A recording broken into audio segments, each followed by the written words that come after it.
Hello my fellow endoskeletons, I'm Kenetor and welcome back for another progress report. We're on week 7 of 2020 and if you're new here, please do subscribe and hit the bell to get notifications for the latest Starbase news, as it really helps out the channel. Now let's get to it.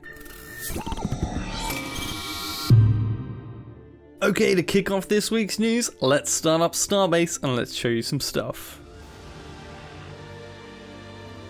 Nah, I'm just messing with you. This is just one of 2 screenshots shared by Lowry of the game's start menu, which as you can see has a station and I'm guessing an animated rotating skybox as well. As you can see here, when we switch to the second screenshot, the sun is in a different position. I'm very much looking forward to the time when this won't be a joke, and we'll be waiting patiently for early access and a chance to share some of my in-game adventures and findings with you all. Now on to our Lowry quote of the week. This week Lowry gave us a few details on player safe zones. As I predicted before, it's not a complete denial shield to keep you 100% safe. It's there to let you respond to the threat to your station, get your crew online and ready to duke it out with all the daki you can muster. Now the station owner will be able to set up who it does and does not protect, and will have options to suit most players' needs. You can gain a longer lasting safe zone with more defensive ships, or if swarmed with attackers, it will decrease faster, so be careful of being overwhelmed. Military vessels not currently docked will not be covered by this protection, leading to a nice balance from the attacker's point of view and gives them something to get to work on from the get-go.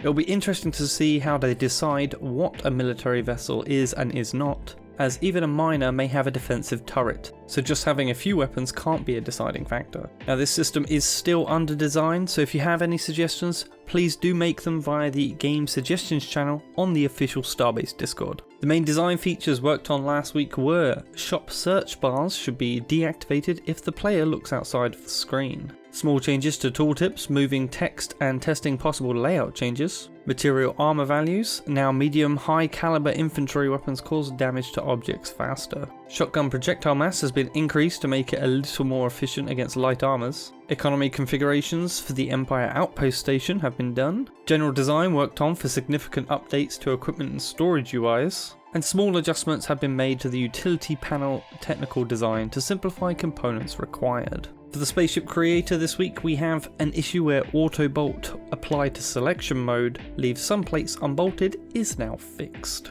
So no more bits flying off your freshly printed ship. Station tech refactoring changes have been merged into the main codebase. Most systems now support player stations. Now I didn't think we were getting these until much later in the early access. It will be amazing if we had these from the start. Multiplayer issues in the mining job have been fixed. Custom ships now automatically spawn to the world after buying them instead of being put in the inventory. An added bonus for this week is from Frozen Bytes Kai for this screenshot of the Starship creator. This epic ship has some sleek lines, an expansive field of view, and mind-boggling thrust to weight ratio. I think we can all learn a thing or two from Kai's ship. Now onto the gameplay updates. Support was added for showing locations in the universe in the main menu, as you saw right at the start of this update. Ship thruster damage and push components and players have been added. Bounds and selection related issues in auto bolting have been fixed, and bolting of a moving target has been fixed. Something I saw community member Okin point out in the importance of this one. This means we can bolt on new ammo containers to already moving ships. Very useful if your turrets run out mid-fight. And let's not forget just repair in general. You wouldn't want to have to stop your ship in the middle of a war zone to fix anything. Support has been added for ammo stacking, and new bolt indicators have been added to the bolt tool. UI work this week has been player invitations are now case sensitive. Player invitations, eh? Could that be alpha invitations? But no, this is most likely for company and faction invitations. And the maximum amount of company ranks is now 50. This is quite the number and should be more than enough for any company and faction to easily rank out everybody they have, even for some of the largest factions. So it's great to see that they haven't put a really small number in here, and it's going to give people a lot of flexibility in what they can do with their ranks. Audio news this week is a check added for a player shooting inside of a ship to filter out incorrect battle detection. A bug where battle music was triggered inside safe zones has been fixed, and interactable buttons audio issues have also been fixed. Station art updates this week have been holograms in multiple areas have been finished. These are the glowing signage we've seen so far. Skyscraper walls have also been finished. Decoration for the skyscraper elevator chutes, pillars and floors have been finished. The assembly job, spaceship factory, spaceship shop and asteroid collection ads have been created. The mining job ad has been updated. Rotation support has been added to signs, and signs no longer cast shadow. And the VIS office floor LOD was updated.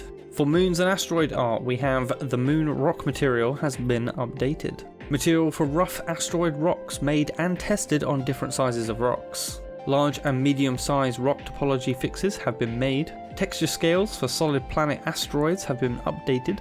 And most of the asteroid's surface object settings have been added and tweaked. And the other updates this week are several transition animations have been made for entering and exiting the weapon lowered and universal tool stances. New emotes have been added, animations hand lengths modified, animations for landing during movement have been polished, the skybox has been updated and made slightly less brighter, cargo crate textures and tint masks have been updated, item storage filter icons have been made. There are 6 categories with 4 states used to filter out and hide items while browsing item storages. This sounds like it's shaping up to be a very robust filtering tool, something that's very much going to be needed with the large amount of items and resources in this game. An additional icon to the category filter set to represent MISC and semi-built asset combinations in inventory has been added. And finally, the resource port asset concept and preliminary model are now done.